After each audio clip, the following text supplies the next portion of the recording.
शरद पवार साहेब यांनी भारतरत्न पुरस्कार हा अण्णाभाऊ साठे यांना मिळवून देण्याचा प्रयत्न करीन हे आश्वासन दिले. टी न्यूजमध्ये आपलं हार्दिक स्वागत. शुक्रवार दिनांक 27/2/2024 रोजी डेमोक्रॅटिक पार्टी ऑफ इंडिया पक्षाच्या वतीने भारतरत्न एल्गार महासभा घेण्यात आली. यावेळी महासभेमध्ये उपस्थित मातंग समाजाला साहित्यरत्न लोकशाहीर अण्णाभाऊ साठे यांना प्राध्यापक सुकुमार कांबळे सर व अजिंक्य चांदणे यांनी सोबत घेऊन केंद्र सरकारकडे मागणी करून स्वतः त्या ठिकाणी जाऊन लोकशाहीर अण्णाभाऊ साठे यांना भारतरत्न मिळवून देणार असल्याचे राष्ट्रवादी काँग्रेस पक्षाचे सर्वेसर्वा राष्ट्रीय अध्यक्ष शरदचंद्र पवार साहेब यांनी आपल्या भाषणात सांगितले. तर सुकुमार कांबळे सर आपल्या मार्गदर्शनात म्हणाले की एल्गार महासभा कशासाठी आहे तर साहित्यरत्न लोकशाहीर अण्णाभाऊ साठे यांच्या वाटेगाव या जन्मगावी महायुती सरकारने बांधलेले स्मारक म्हणजे अण्णाभाऊ साठे व मातंग समाजाची चेष्टा केल्यासारखी स्मारक त्या ठिकाणी बांधलेले आहे.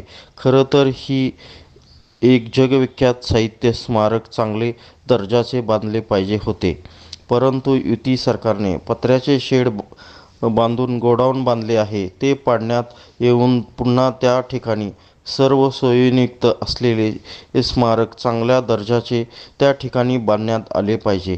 त्याचबरोबर मुंबई या ठिकाणी साहित्यरत्न लोकशाहीर अण्णाभाऊ साठे यांचे स्मारक 1 गुंठ्यात बांधले आहे. त्या ठिकाणी सुद्धा अण्णाभाऊ साठे यांची चेष्टा केली आहे. तर मुंबई या ठिकाणी गोल्ड मिल या ठिकाणी अण्णाभाऊ साठे हे कामगार म्हणून काम करीत होते. ती गोल्ड मिल सरकारच्या ताब्यात असलेली 7 एकर जमीन आहे.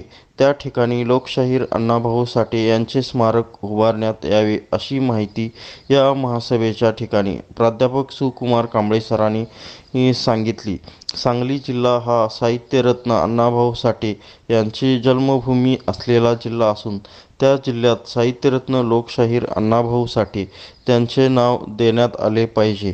त्याचबरोबर साहित्यरत्न लोकशाहीर अण्णाभाऊ साठे यांना सर्वोत्कृष्ट भारतरत्न पुरस्कार सन्मानित करण्यात यावे अशा अनेक विषयावर भारतरत्न एल्गार महासभेचे आयोजन करण्यात आले.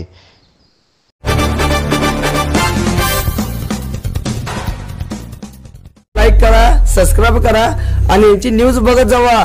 कारण एबीपी माझ्यावर सगळे दाखवतात लाईव्ह.